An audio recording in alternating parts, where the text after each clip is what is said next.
Oke. Senang sekali di hari pesta Yesus dipersembahkan di Bait Allah.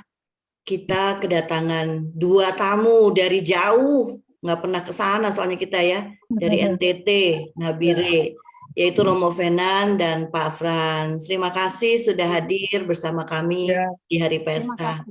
Oke, jadi temanya itu sesuai dengan bacaan hari ini. Pesta Yesus dipersembahkan di Kenisah di Bait Allah. Sebelumnya, apakah Risa ada pengantar sebelum mempersilahkan Romo? Mengantarkan sedikit, nanti Ibu akan mendengar bacaan ini dengan bacaan hari ini yang begitu panjang. Saya sungguh berharap Ibu-ibu benar-benar menyimak dari kata demi kata, karena ini bacaan ini sungguh-sungguh hebat.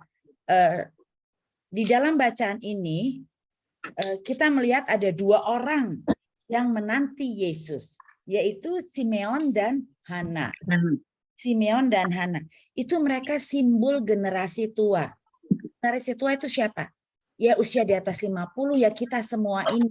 Makanya ibu-ibu, kita simak benar-benar bacaan ini, kita resapi, nanti Romo Venan akan berbicara apa yang artinya, kenapa Yesus dipersembahkan di dalam Bait Allah. Dari tahun ke tahun kita merayakan ini, tapi biasa-biasa saja.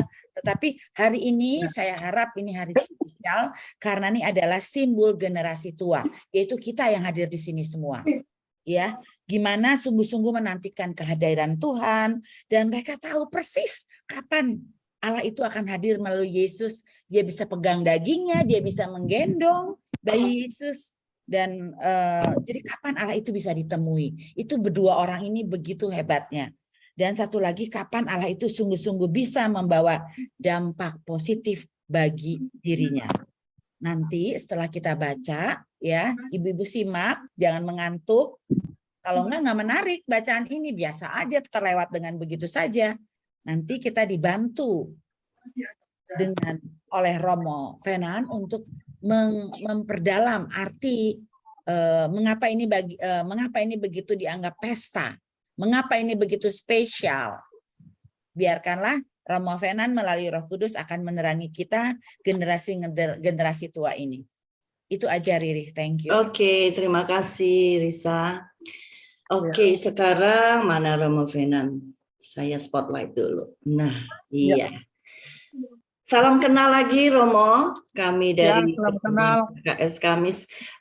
Sebelum mulai Romo bisa kita minta tolong untuk perkenalkan diri. Yes. Ya. Oke, silakan Romo. Baik. Terima kasih. Selamat sore untuk kita semua. Selamat sore. Baik, nama lengkap saya Romo Venansius Gusman. Saya berasal dari Keuskupan Ruteng, Imam Keuskupan Ruteng, ditabiskan tahun 2021. Oh, bulan apa Romo? Iya, bulan Oktober. Bulan Oktober, dan sekarang saya bertugas di Paroki Hati Kudus Yesus Lando bersama dengan pastor paroki saya Romo Soni Selatan PR. Gitu. Sejak kehabisan diakon sampai dengan saat ini saya bertugas di Paroki Hati Kudus Yesus Lando ini. Sekian perkenalan dari saya. Terima kasih. Jadi paroki pertama ini ya untuk Romo ya? Ya, paroki pertama. Ngomong-ngomong ini Romo berdiri nih. Ya, pakai berdiri. Nggak apa-apa Romo, 2 jam oh. Nggak apa-apa, nggak apa-apa. Oke, silakan Romo. Ya pakai tinggi amat ya. Berdiri Romo. Nggak mau cari kursi Romo. Sambil duduk nggak bisa Romo, sambil duduk. Ambil kursi dulu nggak apa-apa mau supaya santai. Slide-nya di depan dari Kayak Romo Komang ya?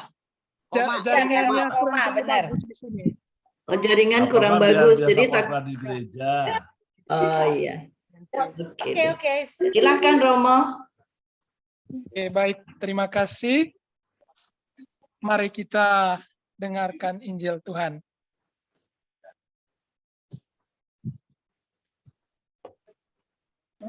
Tuhan bersamamu. dan dan bersama roh. bersama roh. Inilah Injil suci menurut Lukas. Dimuliakanlah Dimuliakanlah Tuhan. Tuhan. Dan ketika genap waktu pentahiran menurut Taurat Musa, mereka membawa dia ke Yerusalem untuk menyerahkannya kepada Tuhan, seperti ada tertulis dalam hukum Tuhan. Semua anak laki-laki sulung harus dikuduskan bagi Allah. Dan untuk mempersembahkan kurban, menurut apa yang difirmankan dalam hukum Tuhan, yaitu sepasang burung tekukur atau 2 ekor anak burung merpati. Adalah di Yerusalem seorang bernama Simeon. Ia seorang yang benar dan saleh, yang menantikan penghiburan bagi Israel. Roh Kudus ada di atasnya, dan kepadanya telah dinyatakan oleh Roh Kudus bahwa ia tidak akan mati sebelum ia melihat Mesias, yaitu dia yang diurapi oleh Tuhan. Ia datang ke bait Allah oleh Roh Kudus.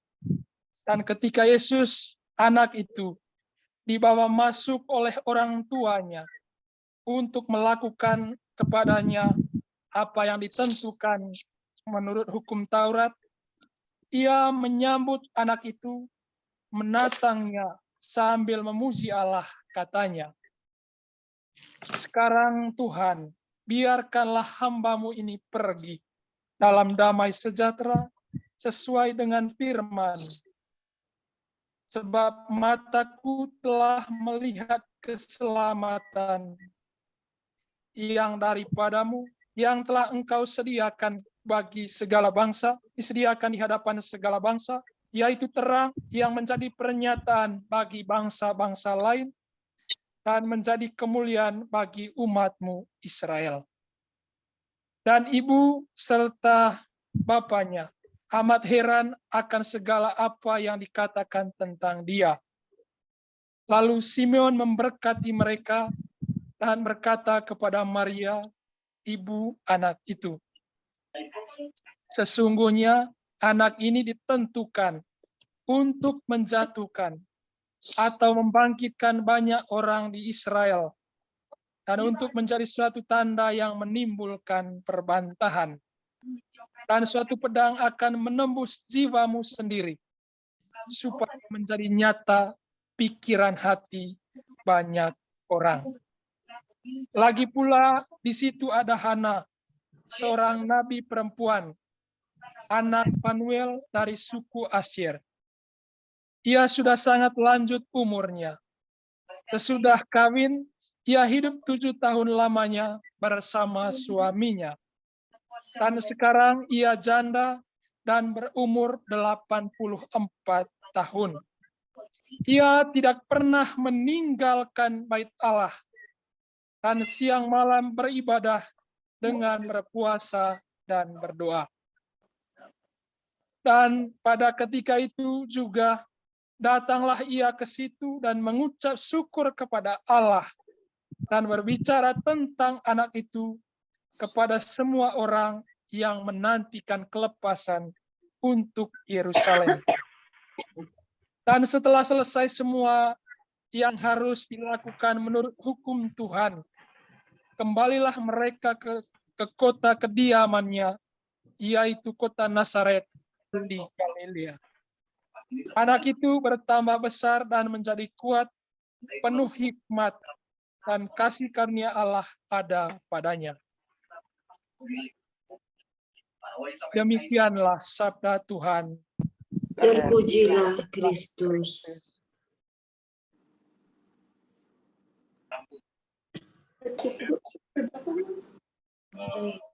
Sebelum kita masuk sesi renungan, kita dipersilahkan untuk merenungkan kembali, menemukan ayat yang menarik yang berkenan di hati kita masing-masing, dan kemudian kita merenungkannya dalam hati kita masing-masing.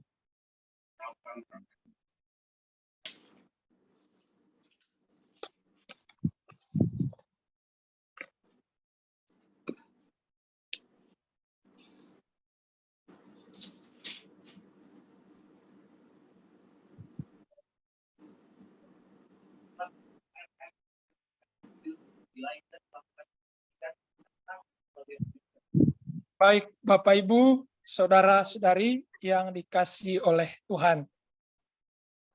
Kepada saya disodorkan tema Yesus dipersembahkan di Bait Allah di Yerusalem. Dan tema ini diambil dari salah satu perayaan besar dalam gereja Katolik, yaitu Pesta Yesus dipersembahkan di Bait Allah. Dan bacaan Injil tadi memiliki struktur-struktur sebagai berikut. Lihat dari urutan kejadiannya, lalu kisah-kisahnya, maka sebenarnya Injil ini terdiri atas 5 bagian. 5 bagian. Bagian yang pertama itu dari ayat 22 sampai 24, itu semua berkisah tentang perjalanan Yesus, Maria, dan Yosef yang datang dari Nazaret ke Yerusalem. Dan pada waktu itu, Maria dan Yosef serta Yesus berjalan bersama dari Galilea ke Yerusalem. Dan kalau ditarik lurus, jarak Yerusalem ke Galilea itu kurang lebih 70 mil atau kurang lebih 113-an kilometer. Ini adalah rute perjalanan kaki yang sangat jauh. Membutuhkan bekal yang cukup, waktu tempuh yang lama sekali. Dan perjalanan ini membutuhkan tenaga yang besar. Saya yakin kalau orang-orang tua zaman sekarang berjalan seperti itu, ya sakitnya luar biasa. Ya, sakitnya luar biasa. Tetapi keluarga muda Yesus, Yosef dan Maria ini bisa mampu melakukan perjalanan yang begitu jauh. Mereka membawa dan menyerahkan Yesus kepada Allah di Bait Allah di Yerusalem. Mereka juga mempersembahkan korban berupa sepasang burung tekukur atau 2 ekor burung merpati. Mereka dengan seksama, sekali lagi mereka dengan seksama menepati semua peraturan hukum Musa. Kita bisa lihat hukum selengkapnya itu dalam kitab Imamat bab 12 ayat 4 dilanjutkan ayat 6 sampai 8.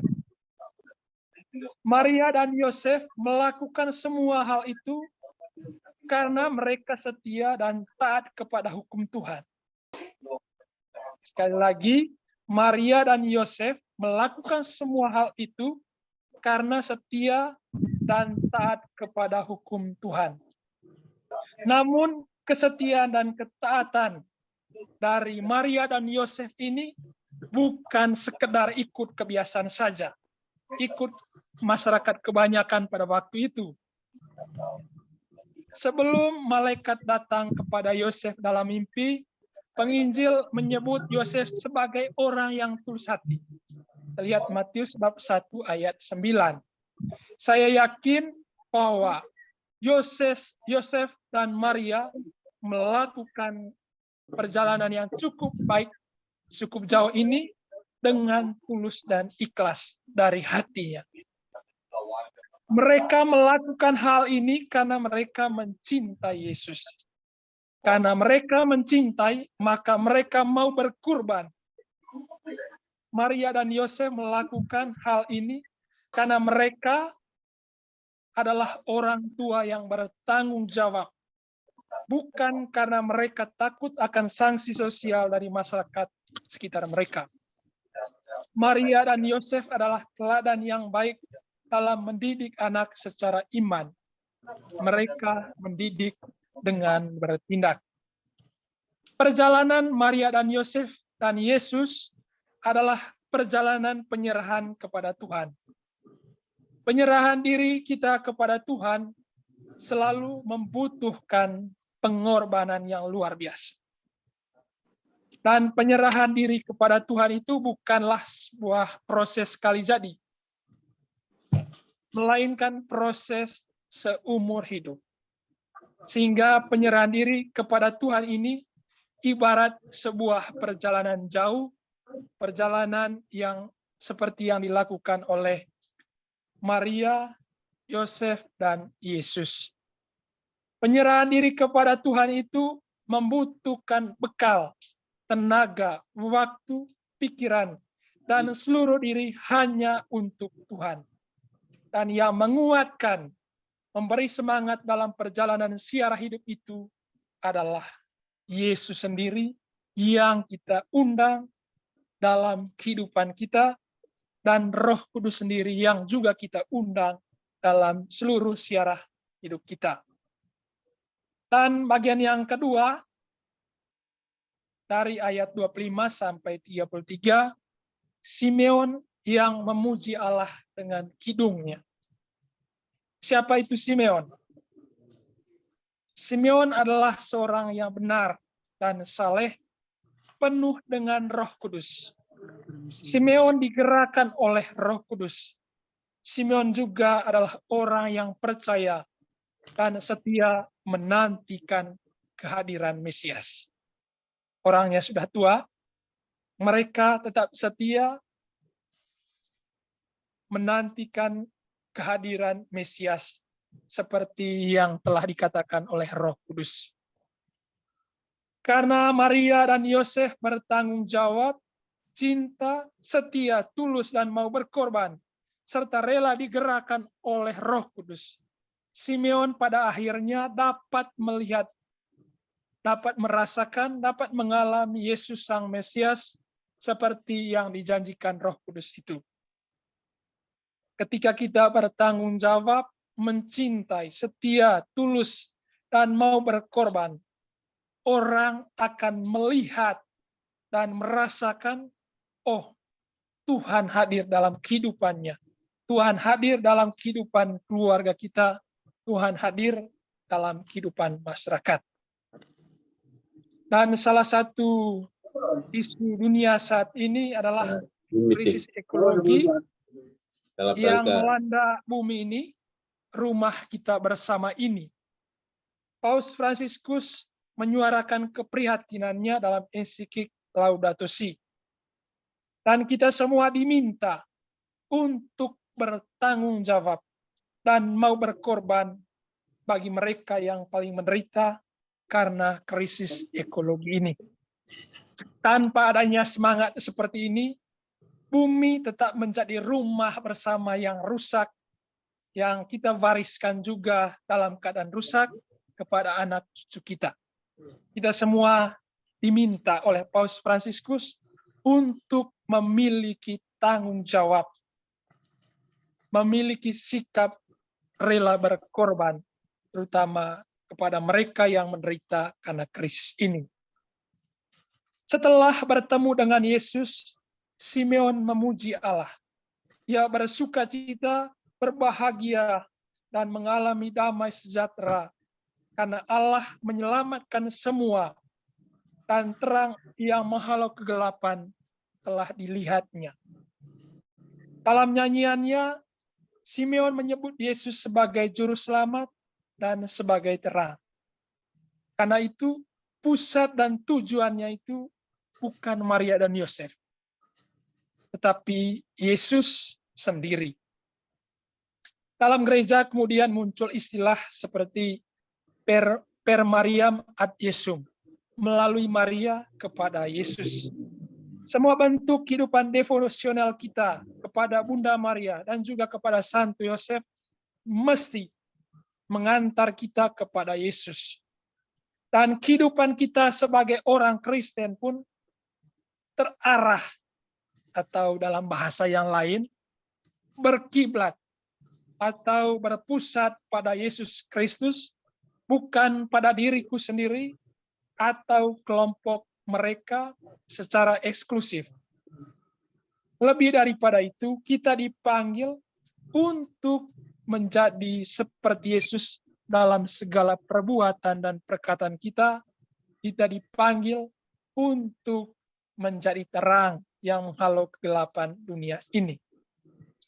Dan bagian yang ketiga adalah ayat 34 sampai 35, pemberkatan keluarga Maria dan Yosef oleh Simeon. Walau Maria dan Yosef itu tidak dipuji, namun Simeon memberkati mereka.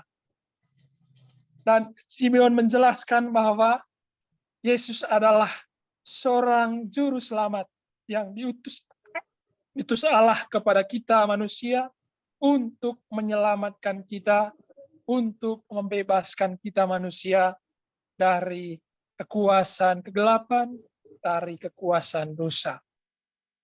Dan di sini kita dalam kehidupan kita sebagai orang Kristen, kehadiran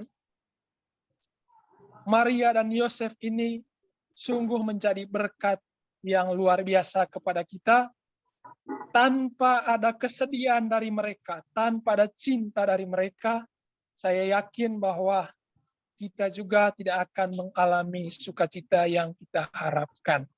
Lalu yang berikutnya, bagian keempat, kisah tentang Nabi Hana dari ayat 36 sampai 38. Penginjil Lukas menyebut Hana sebagai seorang janda, seorang nabi, seorang yang berumur 84 tahun, yang setia dengan tidak pernah meninggalkan bait Allah, siang dan malam beribadah dengan berpuasa dan berdoa. Luar biasa. Dalam keadaan usia yang begitu tua, Nabi Hana ini tetap setia. Dan ini juga merupakan bentuk penyerahan diri kepada Tuhan. Penyerahan diri kepada Tuhan itu mesti menyata dalam kesetiaan kita. Seperti juga Simeon tadi. Setelah dia menerima karunia Roh Kudus, menerima kata-kata dari Roh Kudus itu, maka ia terus-menerus menantikan kehadiran Mesias itu di dalam kehidupannya. Tak pernah lelah untuk menantikan Yesus, Sang Mesias. Inilah yang disebut dengan penyerahan diri. Mau menantikan Tuhan, mau mendengarkan Tuhan, mau mengalami Tuhan, mau mendekatkan diri kepada Tuhan. Setelah mereka menerima Maria dan Yosef, Simeon mengangkat bayi Yesus. Itu merupakan lambang hubungan kedekatan yang luar biasa antara sosok Tuhan itu dengan manusia. Dan bagian yang terakhir itu adalah ayat 39 sampai 40. Itu berkisah tentang perjalanan pulang kembali ke Nazaret dan kehidupan mereka di Nazaret. Dan di sana penginjil katakan tadi, Yesus itu bertambah hikmatnya, bertambah besar. Penuh hikmat dan kasih karunia Allah ada padanya. Itu semua karena situasi, kondisi dalam keluarga muda Yesus Maria. Dan dari sini kita mau belajar dari orang-orang tadi, baik itu orang tua, Simeon dan Hana, ataupun keluarga muda, orang-orang muda, Yosef dan Maria itu. Kita belajar dari mereka itu soal penyerahan diri kepada Tuhan. Karena mereka mau menyerahkan diri kepada Tuhan, maka mereka semua dengan tekun setia terhadap kehendak Tuhan. Karena mereka mau menyerahkan dirinya kepada Tuhan, maka mereka berusaha untuk mencintai Tuhan Yesus di dalam kehidupan kita. Penyerahan diri itu selalu membutuhkan sikap rela berkorban, membutuhkan semangat untuk membagi diri, membagi sukacita kepada siapapun yang ada di sekitar kita, seperti yang ditunjukkan oleh keempat orang kudus dalam bacaan Injil tadi.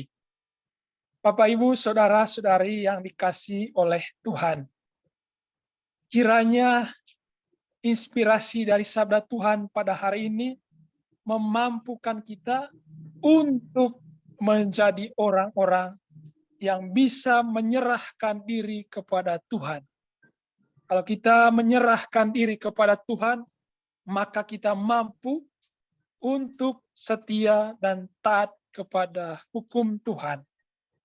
Lalu lebih daripada itu, kalau kita mampu menyerahkan diri kepada Tuhan, maka kita mau mencintai siapa saja. Pertama itu mencintai Tuhan Yesus, juga mencintai sesama, mencintai alam yang saat ini sedang mengalami kerusakan. Kalau untuk kami NTT, 2 minggu terakhir baru hujannya itu melimpah. Dan para petani itu sangat merasa tertekan karena musim tanamnya sudah terlambat. Biasanya sudah bulan Desember kali lalu itu mereka sudah tanam.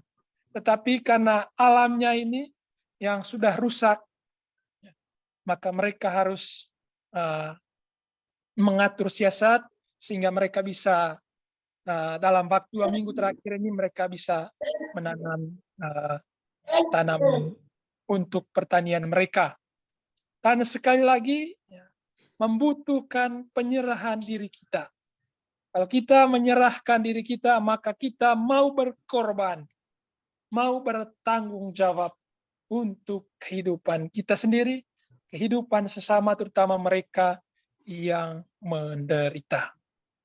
Semoga Tuhan memampukan kita dan kita semua juga diundang oleh Tuhan agar kita dalam seluruh persiaran hidup kita selalu menghadirkan Tuhan Yesus itu dalam keluarga kita masing-masing, dalam kehidupan kita di tengah masyarakat, di tengah keluarga. Dan jangan lupa juga mengundang Roh Kudus. Semoga Tuhan membantu kita. Amin. Amin. Terima kasih Romo. Terima kasih Romo Venan. Ya, Pak Fransiskus, Pak Frans mau menambahkan mungkin apa yang disampaikan Romo sekalian gitu? Ya jelas, pertama saya ucapkan terima kasih untuk Romo Venan yang sudah memberikan pencerahan, mengingatkan tentang arti pentingnya persembahkan semua yang kita miliki kepada Tuhan. Kalau di dalam Injil tadi, keluarga muda Maria dan Yosef mempersembahkan Tuhan Yesus ke Bait Allah. Dan kebetulan pada hari ini di Papua, Keuskupan Jayapura, ada acara pentabisan Uskup Jayapura yang di dalam konteks ini juga mengandung makna adalah mempersembahkan dirinya untuk kemuliaan Tuhan, untuk menggembalakan umat Tuhan di tanah Papua.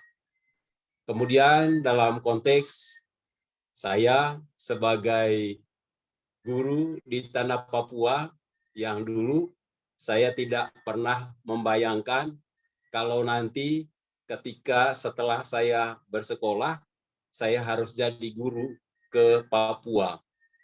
Tetapi mungkin itu bagian yang menjadi panggilan bagi saya untuk saya diutus ke Papua menjadi guru di tanah Papua. Yang saat ini, pada tahun ini saya mencapai 24 tahun di Kabupaten Nabire sebagai guru.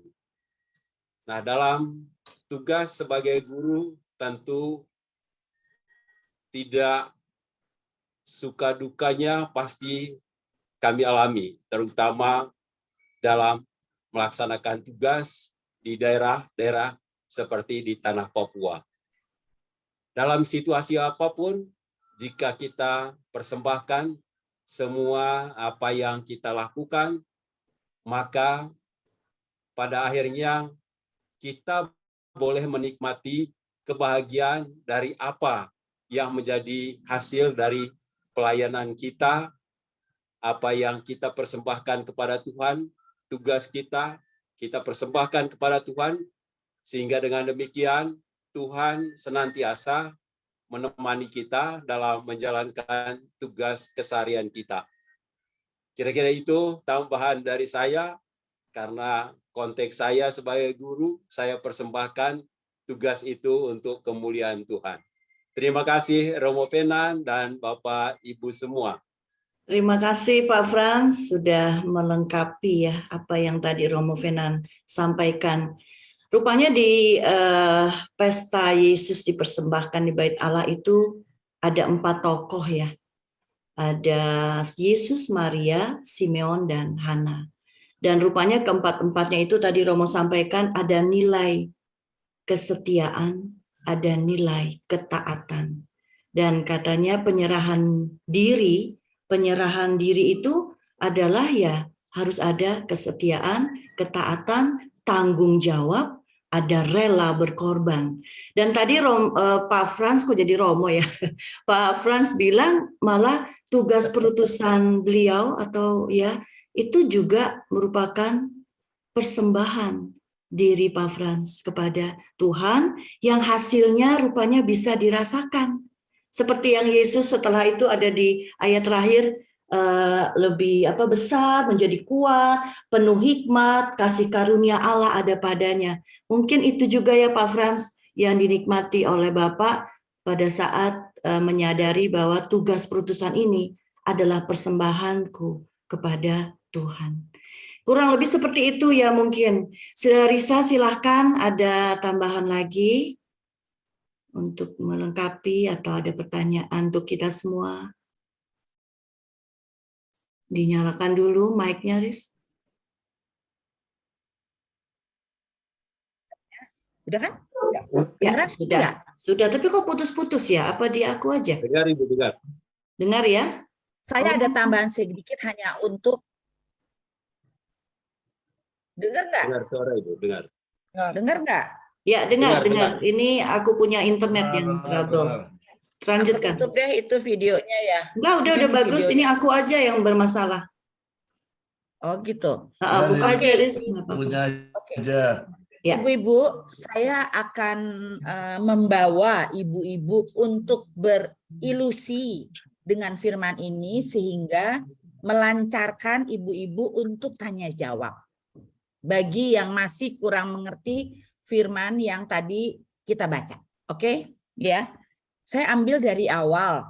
Ini kisah mengenai Yesus dipersembahkan ke dalam Bait Allah. Tentunya Yesus masih bayi ya, Ibu. Oke, saya mau ambil dari awal. Ibu bayangkan bayi kecil pada saat tanggal 25 Desember, bayi kecil Yesus yang lahir di dalam palungan, matanya melihat ke atas pada saat dia tidak tidur ya, dia bangun dan dia melihat matanya melihat ke atas ke Bunda Maria. Bayangin ya, ibu-ibu kan pernah punya bayi semua ya.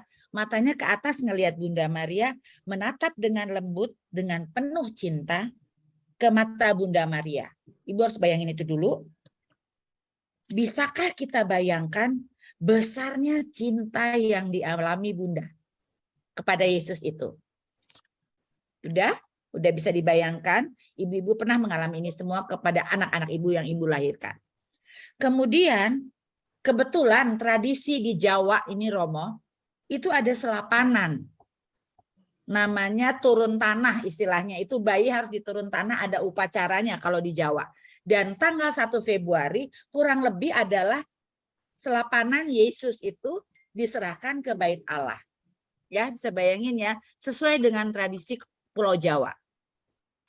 Dan kita mendoakan agar anak kita berkembang dan bertumbuh sesuai dengan kehendak Tuhan. Pasti doa kita itu. Tuhan berikanlah biar anakku berkembang dan bertumbuh sesuai dengan kehendak-Mu. Itu kita menyerahkan anak kita kepada Tuhan. Kita bawa ke gereja. Oke? Nah, setelah itu, bisa bayangin nggak ibu-ibu? Bunda Maria ketemu Simeon. Dan bilang apa? Suatu pedang akan menembus jiwamu. sesendiri ya, suatu pedang akan menembus jiwamu sendiri supaya menjadi nyata pikiran hati banyak orang. Ada berapa 7 duka Maria kan? Ibu-ibu tahu kan? Lady of Sorrow, 7 duka cita Maria. Itu terjadi. Dan sampai sekarang kita benar-benar berdevosi kepada Bunda. Ya, itu yang ketiga. Dan yang terakhir, Simeon menemukan Tuhan dengan kidung. Kidung Simeon. Ibu-ibu tahu kan? Kidung Simeon ini paling sering dikumandangkan untuk kompletarium ya Ria. Doa malam. Ya.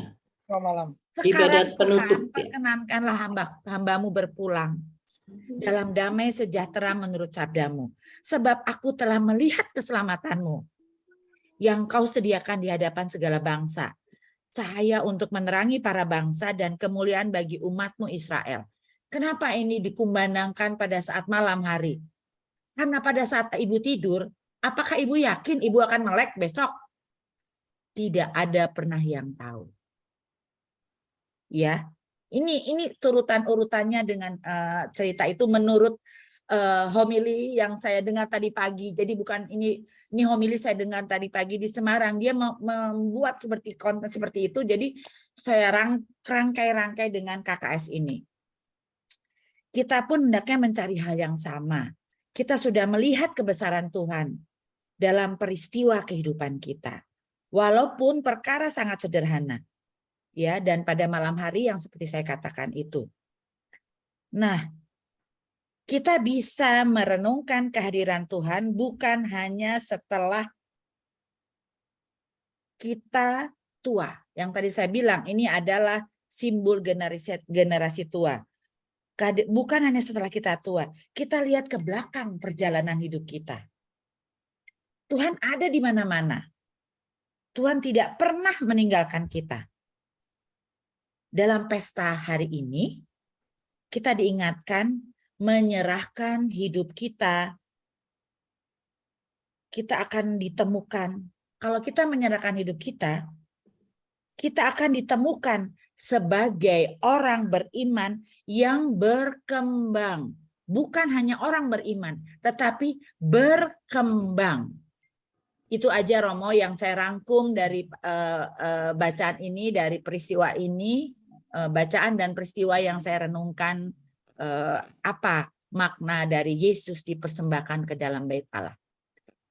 Saya berharap ibu-ibu akan berdiskusi, tanya, nggak ngerti, tanya juga, punya pengalaman pribadi, silahkan ungkap semuanya, supaya menjadi pelajaran buat kita semua. Thank you, Ri. Oke, terima kasih tambahan dari homili tadi pagi ya. Cukup banyak ya yang bisa kita dapatkan, tapi apakah kita masing-masing mempunyai makna khusus untuk kita pribadi? Iya, di depan ini. Nggak harus semuanya ya, pastinya yang kita bisa sharingkan. Mungkin ada hal-hal yang mungkin kita mau tanyain ke Romo atau kisah-kisah yang mirip-mirip dengan apa yang terjadi dalam penyerahan diri kita kepada Tuhan atau anak-anak kita atau apapun. Silahkan sesi tanya jawab dan sesi sharing. Bu Christine silahkan, sudah angkat tangan.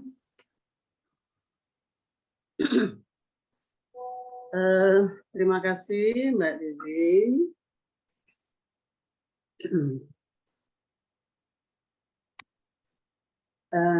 Tadi Romo memberi kesempatan untuk menyampaikan ayat yang paling menyentuh hati kita sebagai peserta KKS. Nah, menurut saya yang paling menyentuh saya pada siang hari ini dari perikop ini adalah ayat 22 dan ayat 37. 22 dan 37. Keduanya menurut saya menyatakan iman yang kuat.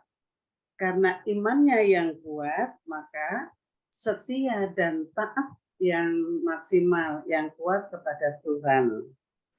Ini pada ayat 22, Maria yang setia dan taat kepada Tuhan dengan mempersembahkan putra tunggalnya. Putra satu-satunya dipersembahkan di bait Allah kepada Tuhan. Kemudian ayat 37, Hana yang sudah janda setia berada di bait Allah, berdoa dan berpuasa. Jadi sungguh luar biasa menurut saya. Jadi iman yang kuat, kesetiaan dan ketaatan kepada Tuhan. Nah, selanjutnya saya ingin bertanya makna kata kelepasan pada ayat 38. Nah, ini saya sampaikan pada Romo. Begitu Romo. Terima kasih. Ya, terima kasih Bu Christine. Silakan Romo dijawab. Baik, terima kasih kepada Bu Christine yang bertanya, yang juga menemukan ayat menarik bagi dirinya, mungkin sesuai dengan pengalaman ya Ibu ya. Iya Romo. Ya, baik. Lalu ya makna dari kata kelepasan dalam Ayat berapa tadi itu? 38. Ayat 38 Ya. itu berkaitan dengan misi Yesus sebenarnya. Misi Yesus yaitu datang untuk membebaskan, untuk melepaskan manusia dari segala macam perbudakan dosa, perbudakan kekuatan kegelapan, dan inilah misi yang ditegaskan oleh Yesus ketika Ia katakan, bertobatlah, kerajaan Allah sudah dekat. Kerajaan Allah itu menjadi tampak nyata dalam upaya melepaskan manusia dari perbudakan dosa, juga kekuatan kegelapan. Namun, apakah itu hanya soal hidup kita di akhirat? Kerajaan Allah itu bukan soal hanya kehidupan akhirat, tetapi juga kehadiran Allah itu adalah kehadiran yang perlu kita rasakan saat ini, yaitu kerajaan damai, kerajaan sukacita, kerajaan kasih, dan itu yang kita perlu hidupi dalam kehidupan kita. Itu makna dari kelepasan itu. Ya. Itu. Jadi kalau untuk zaman sekarang, kelepasan itu kelepasan dari perbudakan setan ya Romo, yang secara jelas, secara gamblang itu pengabdian manusia kepada kedagingan atau keduniawian. Begitu Pak? Iya. Terima kasih. Oke, terima kasih Romo dan Bu Christine. Ya. Silahkan ada yang lain mungkin mau sharingkan pengalamannya. Seberapa jauh sih kita sudah menyerahkan diri kepada Tuhan? Tahu nggak sih bagaimana cara penyerahan diri kita kepada Tuhan? Dalam hal apa kita menyerahkan diri kepada Tuhan? Silahkan. Monggo. Mbak Ines, angkat tangan ya? Aku nggak tanda tangan, nggak tanda tangan. Nggak akan. Kok tanda tangan sih? Kan gini tadi gitu kan? Nggak, maksudnya mau itu, mau nyalain audio, terus jadi begini. Udah sekalian aja, yuk mari sharing atau agak sedikit sharing aja sedikit. Selamat siang Rama Fenan, selamat siang Bapak. Jadi kalau tadi Bu Risa sedikit menyampaikan mengenai tradisi di Jawa, serapanan, terus mempersembahkan anak kita, itu sharing saya, itu yang saya lakukan. Pada saat anak saya berusia serapan itu 35 hari, hari itu juga saya baptis anak-anak saya. Saya serahkan anak-anak saya untuk menerima pembaptisannya, untuk menjadi anggota gereja. Karena itu janji saya pada saat pernikahan ya, saya dan suami akan membaptis anak-anak secara Katolik. Dan itu yang saya lakukan pada saat anak-anak saya usia serapan, itu saya melakukan pembaptisan buat anak-anak saya. Saya serahkan sama Tuhan saat itu, anak-anak saya mau jadi apa. Kalau mau jadi Romo, monggo, untuk yang laki. Alhamdulillah. Alhamdulillah. Jadi Romo, monggo. Tapi kalau mau jadi apapun silakan. Jadi saya pikir sebagai orang tua, ya saya menyerahkan Tuhan, saya serahkan masa depan anak-anak saya di tangan Tuhan. Karena masa depan anak-anak adalah milik anak-anak, bukan milik saya sebagai orang tua. Jadi kalau memang anak saya, memang awalnya anak saya kepengen menjadi masuk seminari, tapi selama perjalanan hidup kok malah mundur, nggak jadi seminaris lagi.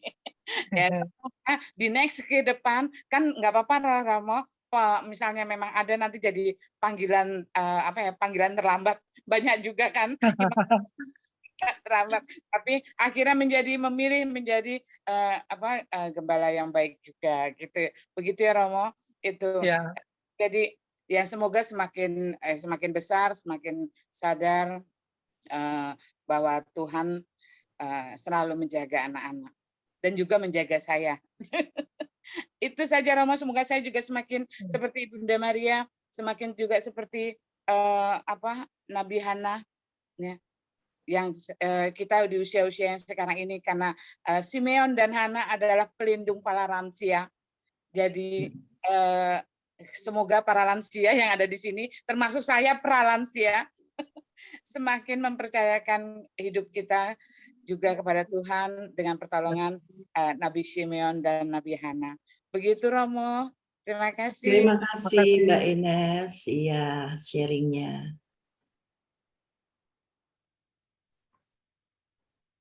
Silahkan yang lain. Kalau gitu banyak dong sharingnya. Ini kan Simeon dan Hana ya, pelindung para lansia, betul. Jadi pengalaman kita yang lansia, aku belum loh. Pra lansia. Ya. Kan ada ketua lansia di sini loh. Oh, siapa ketua lansia? Itu Buning. Mana? Ini udah 50, lu juga lansia itu mah.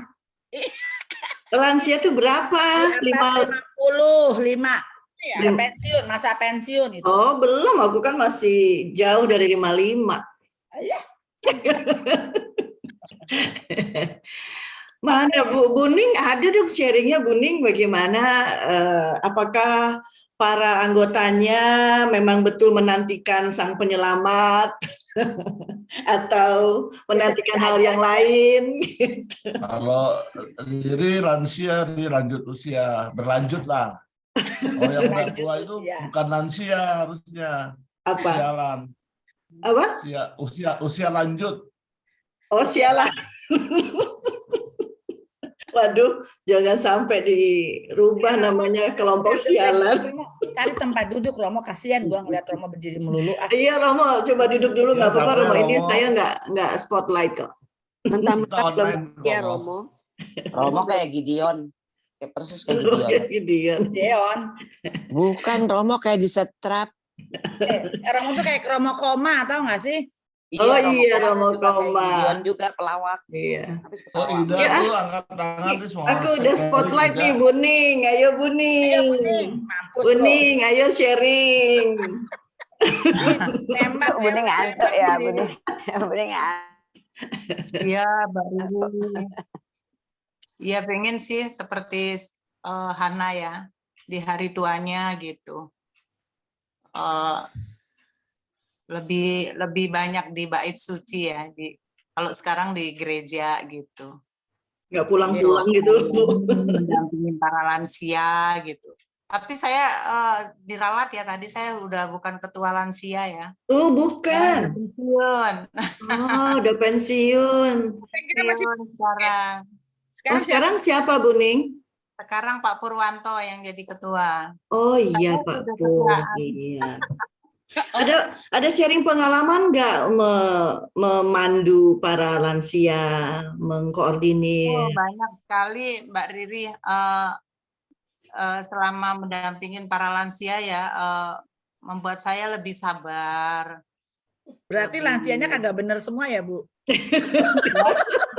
Enggak juga, jadi saya harus sabar ya untuk mendampingin, karena kan para lansia itu kebanyakan banyak ininya, kadang-kadang kebawa masih mudanya gitu.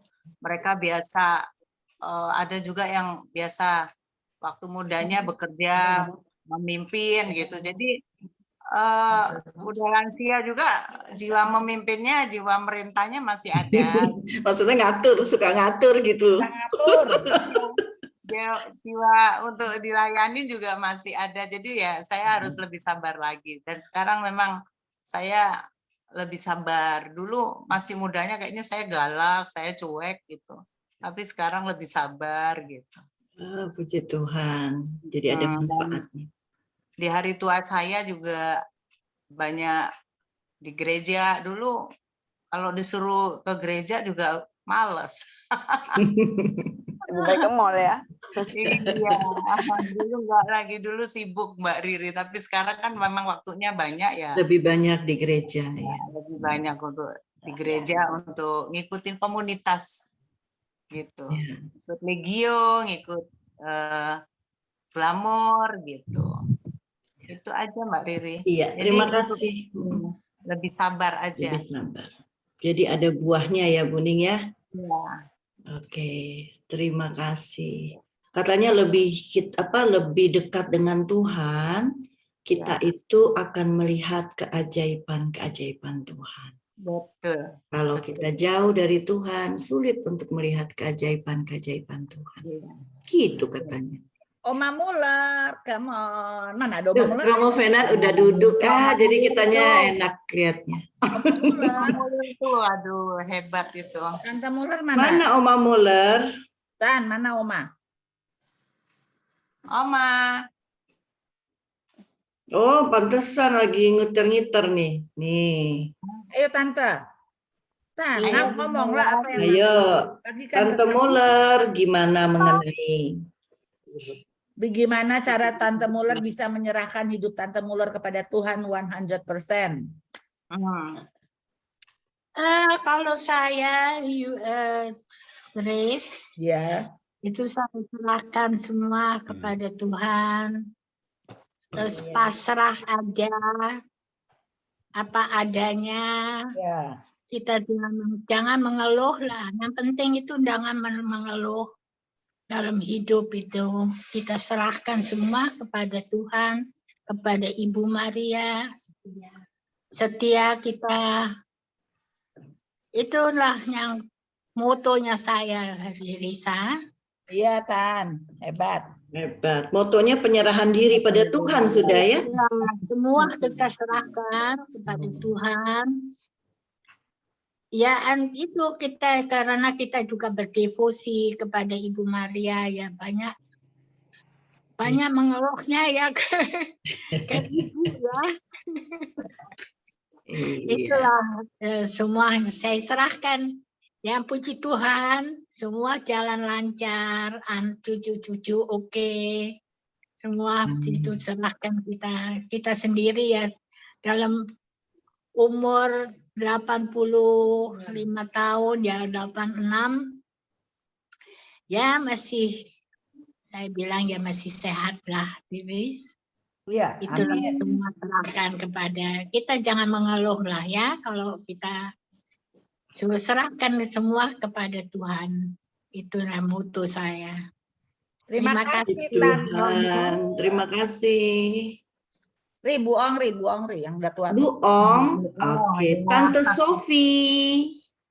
Tante Sofi, Bu Ong, kedengeran nggak? Masalahnya tuh suka tidak terdengar. Bu Ong boleh minta tolong nggak? Orang suruh. Oke, ayo. Nih, Wong, ayo ngomong. Tentong. Buong suaranya dibuka. Luar biasa loh nih Bu Ong, 2 jam itu beliau seperti ini, tapi kayaknya dia tidak mendengar. Suaranya belum dibuka tuh Mbak Riri. Tidak dengar. Bisa Kayak minta bengong ya. tolong. Kelihatan kayak orang bengong. Tolong ada yang bisa bukain itunya. Belum. Apanya? Jadi di pastoran, di sekretariat.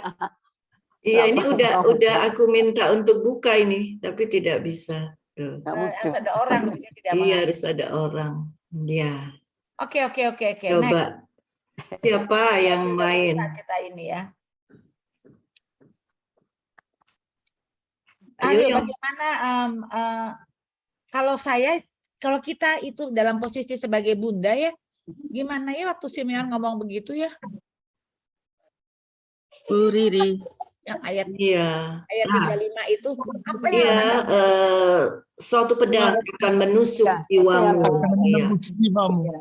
Betul. Bagaimana ya perasaan kita waktu itu? Yang ada kesel, jiwamu sendiri. Maksudnya ini orang ngeramal-ramal nih gitu ya. Terus itu apa yang terjadi dengan Bunda Maria? Ya, Romo bisa bayangkan gimana perasaan Bunda Maria, Romo? Ya, kalau menurut saya itu pertama secara manusiawi ya sedih sekali. Sedih sekali, tetapi juga kita dengar dalam Injil tuh ya. Maria menyimpan semua perkara itu di dalam hatinya. Itu Romo, sebenarnya Bunda Maria, saya ingin tahu aja nih. Kita tahu kisahnya karena kita udah tahu. Pada saat waktu itu, apakah Bunda Maria itu tahu bahkan akan terjadi yang seperti kita tahu sekarang? Yesus akan mati, Yesus akan ini. Seperti yang kita tahu sekarang, setelah ini kita tahu. Apakah pada zamannya Bunda Maria yang saat itu, dia kan nggak bisa tahu ke depan, dia sudah tahu, walaupun ya ramalan benar, tapi ramalannya apakah bentuknya dia sudah tahu? Tahu aja. Kalau kita sekarang udah tahu kan, dia akan begini. Kalau yang pada saat masanya itu bagaimana ya Bunda? Kok Bunda? Perasaan nanyanya ke Bunda ya. Emang harusnya nanyanya ke Bunda, Riz. Iya, maksudnya apakah ada teologi yang mengarahkan seperti itu, ataukah bagaimana bisa Bunda Maria mempercayai ramalan-ramalan itu gitu loh. Sekarang kita dari gereja aja tidak boleh mempercayai ramalan-ramalan. Kita depan nggak pernah ada yang tahu, ya kan? Tapi ini kan kita diajarkan itu. Bagaimana Romo? Coba itu pertanyaan buat Romo secara teologi. Baik, semua kehidupan Yesus itu dia ditentukan oleh Tuhan untuk menyelamatkan semua orang. Itu yang pertama. Ya, menyelamatkan semua orang. Dan itu ya, kalau bilang kan, ya. Kalau kita kembali lagi ke perjanjian lama itu, ya dia untuk menyelamatkan, untuk menghapus dosa itu, untuk menyelamatkan orang itu dia harus kurbankan anak domba, harus kurban. Maka dari sini bahwa sudah pasti ketika menyadari hal itu, maka Maria pasti tahu bahwa Yesus itu adalah anak domba yang akan diserahkan dan itu akan dibunuh untuk menyelamatkan semua orang. Itu yang pertama. Lalu yang kedua, di dalam Injil itu tidak ada dijelaskan dengan secara pasti tentang Maria itu percaya kepada ramalan-ramalan seperti itu. Ya, ramalan-ramalan seperti itu, tetapi yang dibuat oleh Maria itu bukan percaya kepada ramalan, tetapi percaya kepada kehendak dan rencana Allah sendiri. Itu yang paling penting. Bukan percaya pada ramalan, tetapi percaya pada rencana dan kehendak Allah sendiri, yaitu untuk menyelamatkan semua orang, malah harus dengan peristiwa salib, peristiwa Golgota. Begitu. Sehingga ya, walaupun kata-kata yang diucapkan Simeon ini berupa ramalan, tetapi ya siapa yang mendorong Simeon berkata-kata seperti itu? Ya.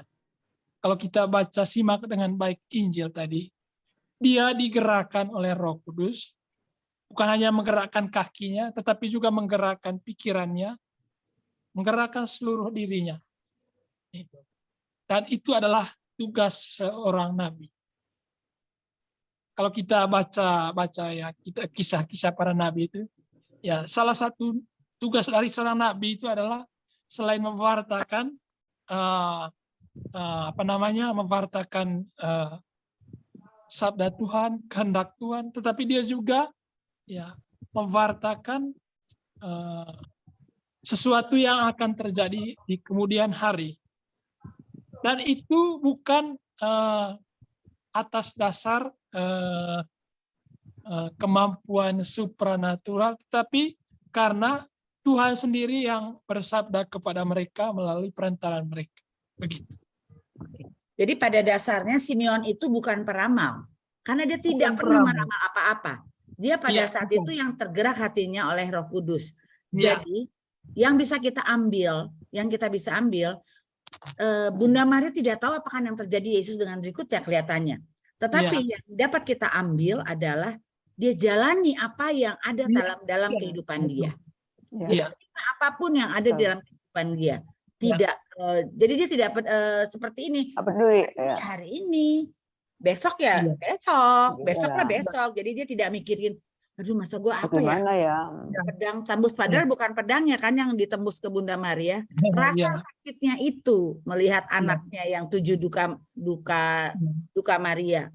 Jadi jadi ibu-ibu yang dapat kita bisa ambil bukan ramalan itu sendiri, tetapi Bunda mau menerima itu di dalam kehidupan dia sehari-hari dengan legowo. Enggak apapun keadaannya. Dia simpan di dalam hatinya. Gitu mungkin ya Romo ya. Terus kalau misalnya kita bayangkan ya setelah berapa bulan setelah Yesus dilahirkan, mereka mengungsi ke Mesir. Iya. Ibu bayangkan. Ya, perjalanan dari seorang ibu muda setelah baru melahirkan. Ya. Kalau orang berpikir katanya anak Tuhan ya. Ngapain susah-susah gitu, ngapain susah-susah gitu. Lalu, tetapi karena Maria digerakkan oleh Tuhan sendiri, sehingga dengan buat seperti itu, sabda Tuhan itu sungguh terlaksana. Kalau kita baca Injil itu, dari Mesir kupanggil anakku. Karena mereka, Maria dan Yosef itu mengungsi ke Mesir. Karena Tuhan yang menuntun mereka sehingga mereka bisa menghadapi apapun tantangan, apapun risiko yang mereka hadapi. Ya. Termasuk itu tadi, termasuk rela bersusah payah hanya untuk Yesus itu. Oke. Iya, makasih Romo. Oke, siapa lagi? Sebagian besar dari kita nih, apalagi ibu-ibu ya, berdevosi pada Maria. Ya. Jadi mungkin juga sebaiknya perlu menghidupi apa yang Bunda imani. Dan 7 duka itu ya mungkin juga perlu kita sadari segitu sedihnya Bunda dalam menemani putranya.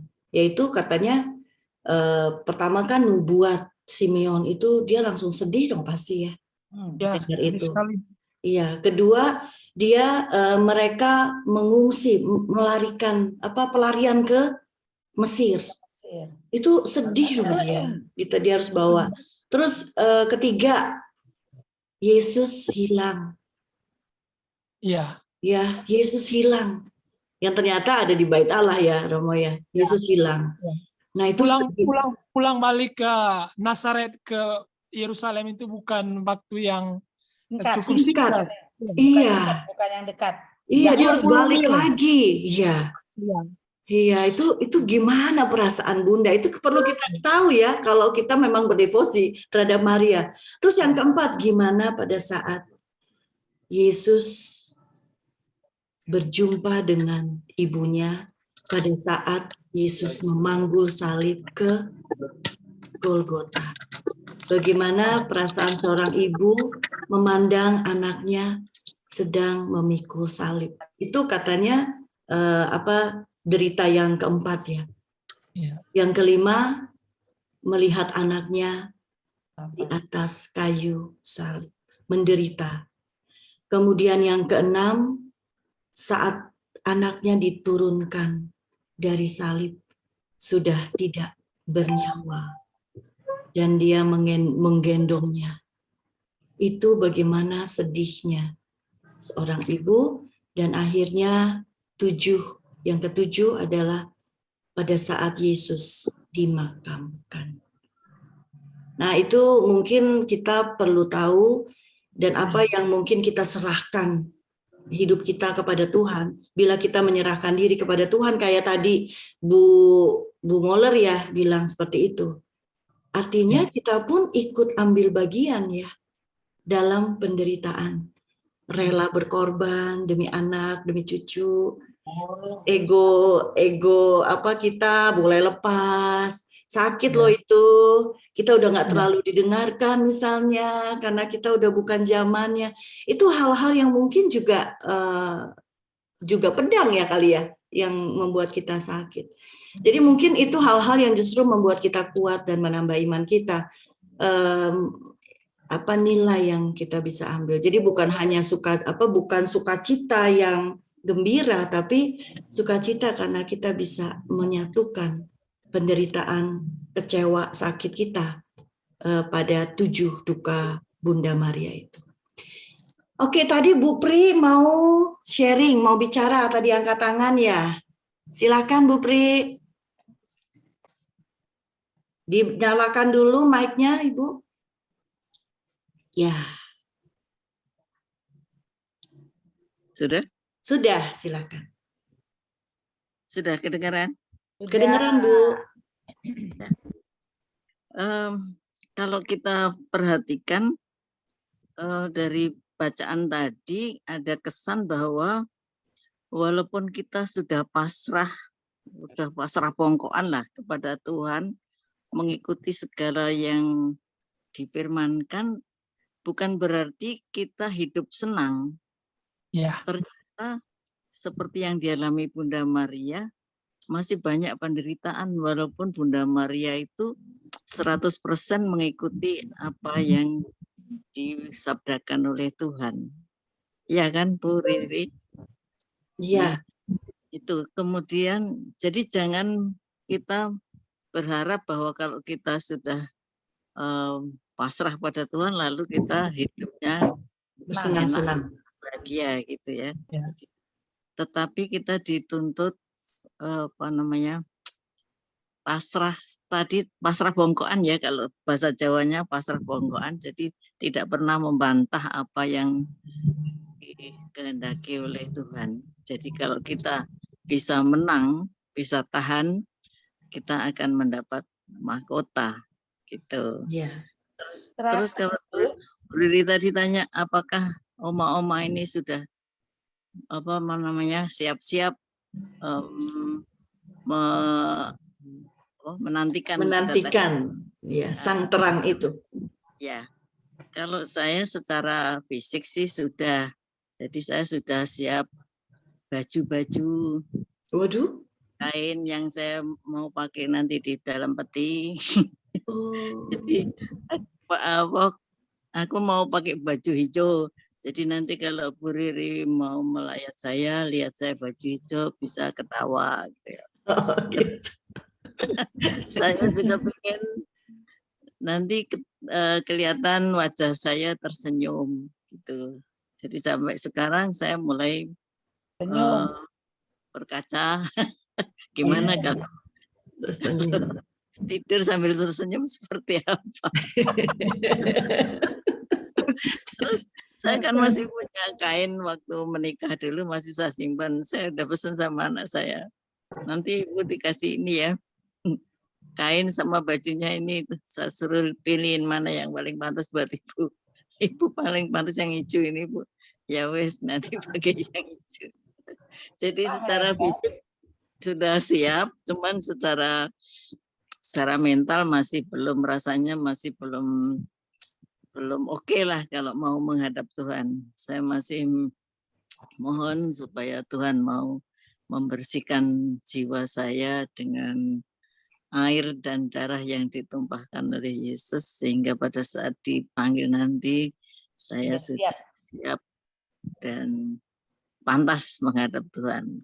Gitu. Amin. Kabulkanlah doa kami ya Tuhan. Amin. Bagus. Terima kasih banyak Bu Pri. Itu anak-anaknya gimana pada saat mendengar Bu Pri mau menyiapkan hal-hal seperti itu? Komentarnya apa, Bu? Itu apaan sih? Pasti gitu ya. Ya sambil ketawa-ketawa aja, sama ibu-ibu juga bilang. Kan biasanya anak-anak nggak mau dengar kayak gitu ya. Ya bayangin Riz, kalau mami bilang nanti kalau mami meninggal gini-gini. Apa sih? Udah jangan ngomong gitu ya. Apaan sih? Norak banget deh. Gitu. Ya awalnya tapi lama-lama ketawa, mereka ketawa. Ya udah diikuti aja apa maunya ibu. Gitu. Itu ya bagus ya mendapat kesempatan itu ya. Dan Tuhan pasti mengabulkan. Amin. Amin. Gimana? Opa-opa sekarang ya. Opa. Pak Markus. Opa-opa masa belum ada yang semuanya perempuan. Pak Markus, Pak Reki udah opa loh. Iya emang. Nih Pak Markus, silakan nih Pak Markus. Bagaimana menurut Bapak sharingnya? Seperti apa dalam pesta Yesus? Tadi udah betul Pak, dinyalakan. Pak, tolong dipencet lagi mic-nya Pak.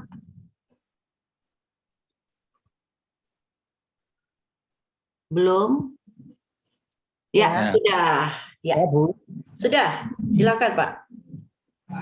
Ya Romo, terima kasih. Romo, kalau saya melihat ini mau sharingnya begini Romo. Masa muda saya dan waktu 2017 itu saya masih bisa kuat kerja.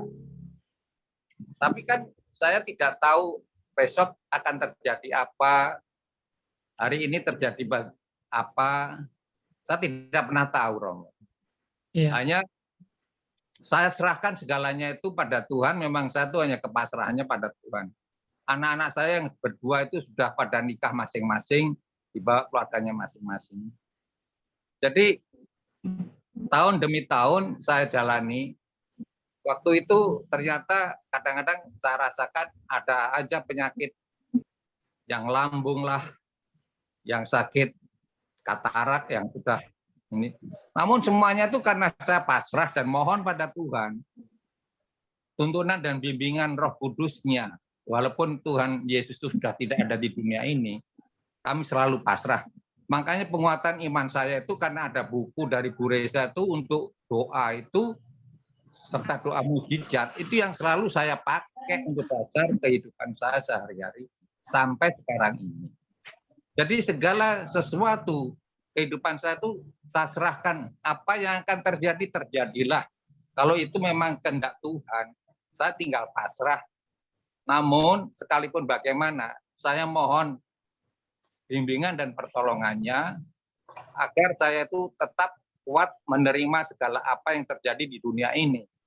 Dengan kepasrahan ini, tidak hanya untuk diri saya sendiri, di dalam doa-doa ini, dan doa mujizat itu selalu saya doakan waktu masa mau tidur, bangun tidur, pagi-pagi. Istri saya juga karena ikut itu auxiliar, dia juga doa rosario pagi, dan saya juga penyerahan diri. Jadi segala sesuatu kehidupan ini selalu saya serahkan pada Tuhan, kepasrahan pada saya, pada Tuhan yang bagaimana untuk membimbing saya dan mohon pertolongannya.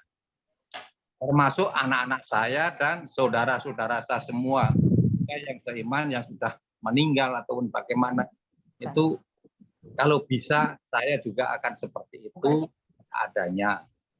Tidak berlebihan permohonan saya pada Tuhan hanya untuk bimbingan setiap hari di dalam menghadapi gejolak hidup ini, agar saya selalu dikuatkan oleh tubuh dan darahnya Tuhan Yesus sendiri. Jadi segalanya itu saya tidak pernah harus mengeluh apa. Saya persatukan dengan korban Tuhan sendiri di kayu salib. Itu saja, Romo. Terima kasih. Iya, terima kasih Pak Markus. Iya. Iya. Jadi semuanya itu kehidupan saya serahkan pada Tuhan dalam membimbing saya dan keluarga saya, termasuk anak-anak saya semuanya dan saudara-saudara saya yang lain. Itu saja. Jadi hanya mohon pertolongan dan mohon bimbingannya pada Roh Kudus.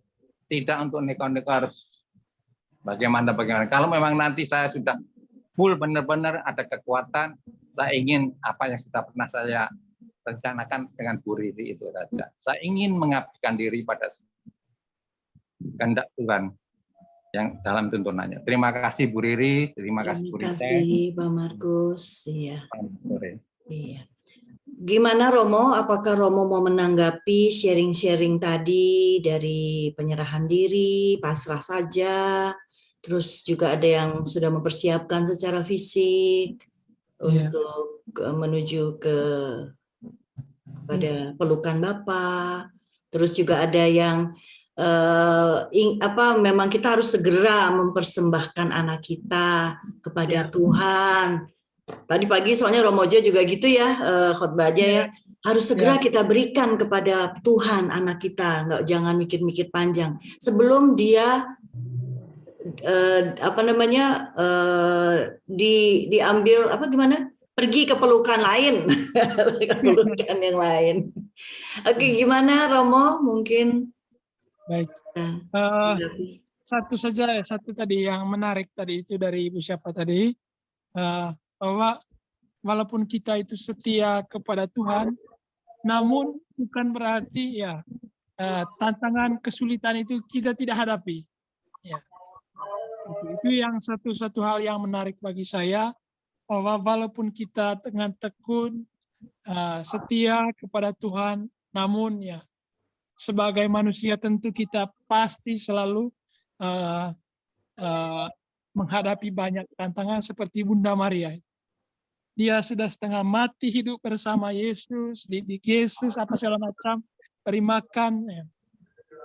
Tapi pada akhirnya dia juga harus mengalami peristiwa yang pahit, peristiwa yang menyakitkan. Dari sini kita mau belajar bahwa betul, bahwa kehidupan itu sungguh berwarna, bermakna, ketika kita ada di posisi di atas juga kita mengalami posisi di bawah. Itu berkaitan dengan salah satu pernyataan dari seorang ibu tadi. Lalu selebihnya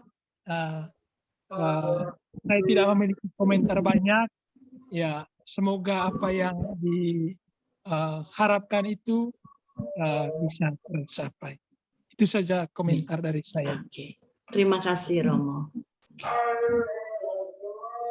Baiklah, ada lagi yang mau menyampaikan kesan penyerahan, sharing, pertanyaan, silahkan.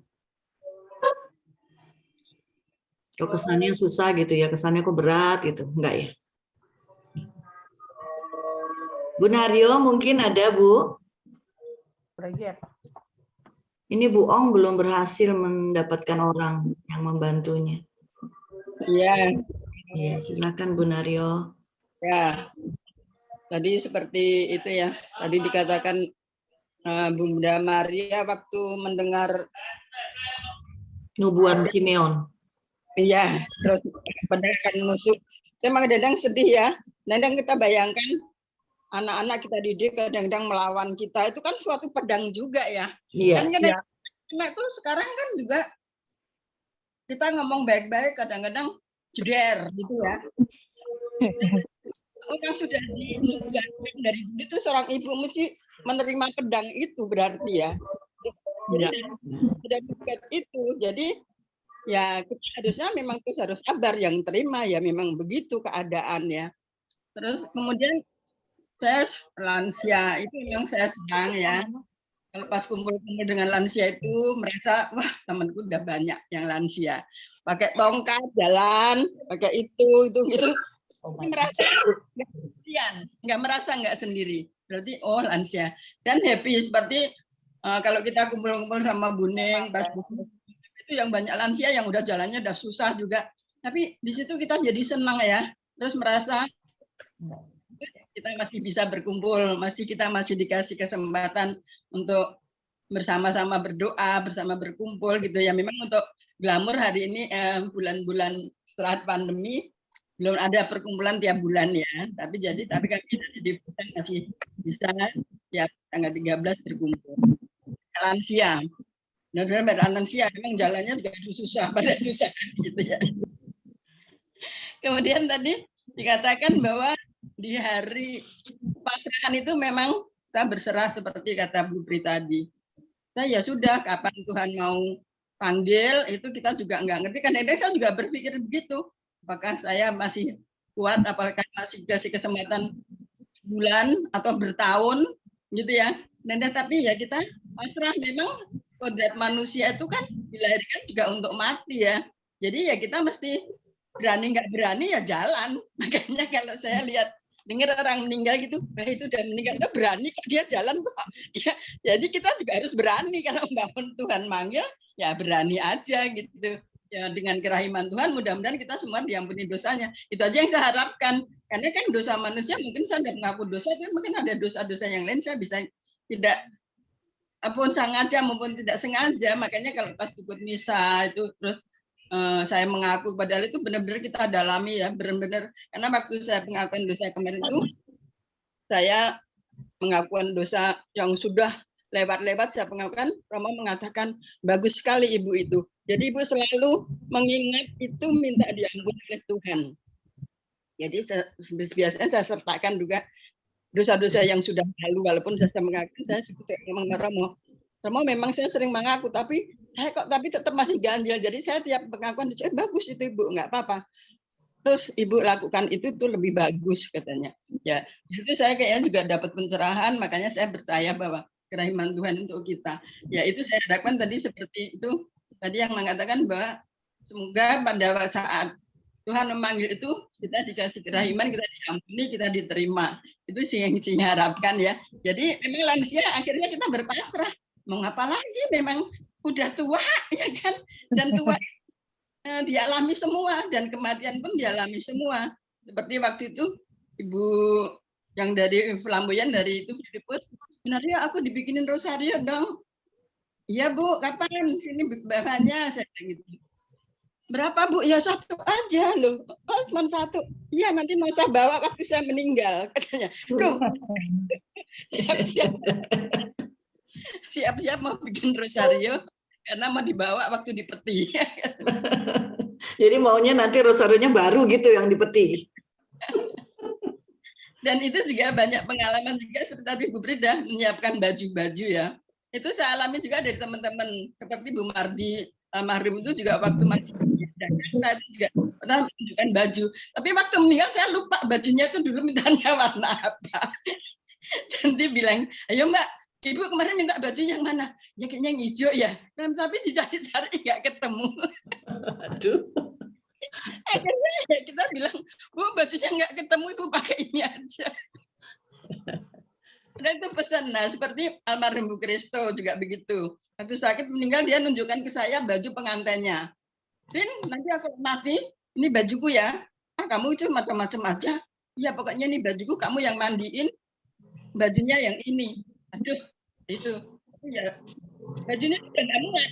Bajunya itu waktu meninggal bajunya nggak muat karena waktu menikah kan masih langsing mungkin ya. Wah, jadi Bu Pri hati-hati kejauhan.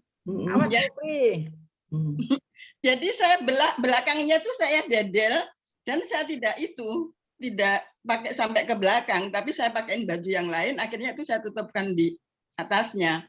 Saya bilang gini, Sri ini nggak muat, tapi tak pakaiin ya, tapi tak dedel nih belakangnya. Saya bilang, tak kasih baju yang lain. terus tak lapisin baju itu, tapi belakangnya nggak nyampe. Nah itu Bu Pri lihat dulu bajunya masih muat.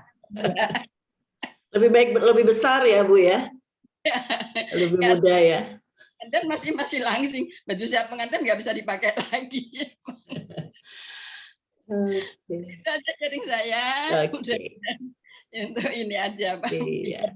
Terima kasih. Tetap semangat ya Bu Naryo. Ya, betul. Sebenarnya kan harusnya kalau kita meninggal yang kita pegang tuh rosario yang selalu kita gunakan ya. Ya sebetulnya. Sebetulnya ya Bu ya, sebaiknya ya. Terus kitab suci yang ada di sebelah kita adalah kitab suci yang kita sudah menemani. Dibaca. Ya, dibaca selama hidup kita gitu ya. Itu biar rusak juga nggak apa-apa. Ada kalanya mau diambil sama anaknya untuk kenangan. Oh iya. Oh, iya. Kalau gitu kita perlu punya 2 kitab suci. Terus kita punya banyak rosario yang kita pakai. Ya, ganti hari ini hari ini. Iya. Jadi apapun yang dipakai nama anak kita itu pasti yang kita pakai. Tapi pernah Bu, itu yang lagi Pak Naryo meninggal, dia tuh rosario sampai prolog dia pakai sampai gitu. Nah waktu itu kan dibawa waktu sakit itu di kantongnya. Jadi waktu meninggal mau saya masukkan, suster bilang, Bu itu suster, itu rosario udah jelek. Ya tapi ini sering dipakai Bapak. Ya udah taruh di sakuannya aja, tapi untuk rosario di tangannya dikasih yang lain. Oh gitu. Karena itu harus suster bilang, itu rosario udah podol-podol udah jelek. Tapi ini tadi dipakai Bapak sampai kemarin doa itu masih dia pegang, saya bilang gitu. Iya. Ya tapi jangan ditaruh di tangan deh, taruh di kantong, jadi dikantongin rosario. Ada lagi? Dah silakan. Kalau nggak ada Riri ituin aja Riri. Ya. Oke. Kemarin tuh Romo Nuk ya Riz ya juga membuatkan perenungan buat kita. Ada hal yang menarik. Kemarin tuh beliau bilang ada 4 tokoh yang memulai proses sukacita, proses perjalanan sukacita, yaitu yang tadi kita sudah dengarkan. Yosef, Maria, Simeon, dan Hana. Mereka adalah tokoh pertama yang memulai proses sukacita. Nah, rupanya apa yang kita bahas itu, yang kita perlu persiapkan itu bagaimana perasaan sukacita yang perlu kita resapi. Sukacita itu apa? Yakin bahwa kita memusatkan perhatian kita kepada Sang Terang. Yang tadi Romo Fenan bilang, terang adalah pusat dan tujuan kita. Yesus itulah pusat dan tujuan kita. Sehingga seperti Simeon, walaupun menantinya udah sampai tua, Hana juga sudah demikian lama menunggu, dan itu pasti tidak mengenakan. Tapi mereka bersukacita karena mereka tahu yang dinanti akan datang dan telah datang menyelamatkan kita semua. Gitu. Jadi kalau kita yakin akan hal itu, kita menantikan hal yang benar, menderita pun kita masih merasakan sukacita. Sehingga makna penderitaan sudah berbeda buat kita. Kurang lebih seperti itu, Romo Fenan, terima kasih banyak atas perenungannya. Bapak Ibu terima kasih sharingnya. Risa juga banyak pertanyaan refleksi ya untuk kita bawa dalam kehidupan kita. Romo, tolong doa penutup sekaligus berkat. Ya.